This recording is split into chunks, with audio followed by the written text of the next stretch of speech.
I woke up in one of those adolescent grumpy moods, staring at the ceiling, disgusted with my life. It was nearly time for school to start again, and I felt like I had squandered my entire summer worrying about how little summer I had left. Even the things I did, which seemed enjoyable, had passed too quickly. And now it was time to go back to school, to pretend to be a student and memorize a bunch of information which would give me a good grade on a test, knowing in my heart that I would soon forget the knowledge, yet knowing that somewhere in the future I would be expected to remember it. I had acquired $3 yesterday by finally mowing the lawn, which had grown so high that one of the neighbors had complained to my parents, fearing that varmints or snakes might dwell within. I reluctantly did the job and was rewarded with a remuneration. So I woke up with a scratch I needed to itch. That's the way it is when you're a teenager. It's not really an itch you need to scratch, but rather an ongoing scratching sensation and needing an itch to justify it. I got in my car and headed over to Katie's house. She was the highlight of my summer. We had come together to search for pop bottles we could turn in for deposit to get gas money so we could drive around, talk, and be silly. There was nothing romantic involved, though candidly, I would have jumped her at the slightest invitation. She just thought I was funny. When I picked her up that day, she had $2 she had earned by picking blackberries on her grandma's farm. Between us, we had $5, 3 candy bars, and some leftover tuna sandwiches her mother had foisted on her as she departed.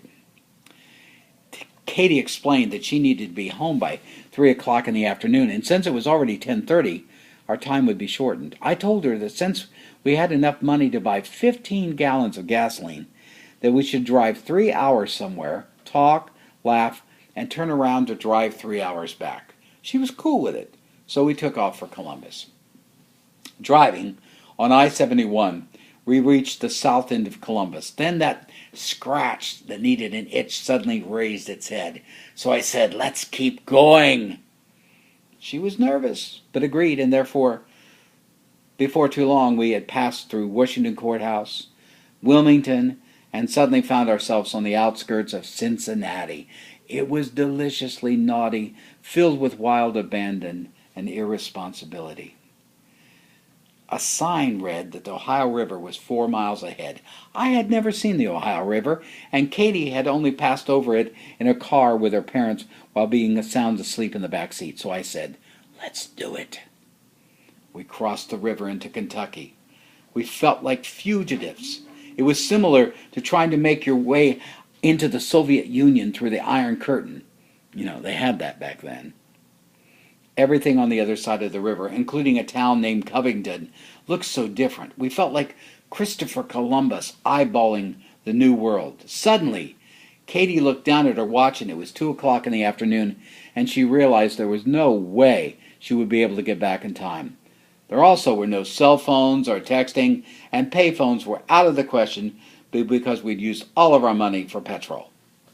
So knowing we were going to get in trouble, we turned the car around and headed back the way we came. It was the strangest combination of fear, jubilance, independence, anxiety, and nervous bowel twinges that I've ever experienced in my life. Strangely enough, when we arrived home, people really didn't say much about us being late, just that we should never do it again. Katie and I knew that was impossible. Something changed that day. I no longer felt bound to a small home on a tiny street in a little village. I realized there was a big world out there, and the only way I would ever get to it and be myself was to survive a couple more years of provincial schooling to finally be able to point my life in my own direction.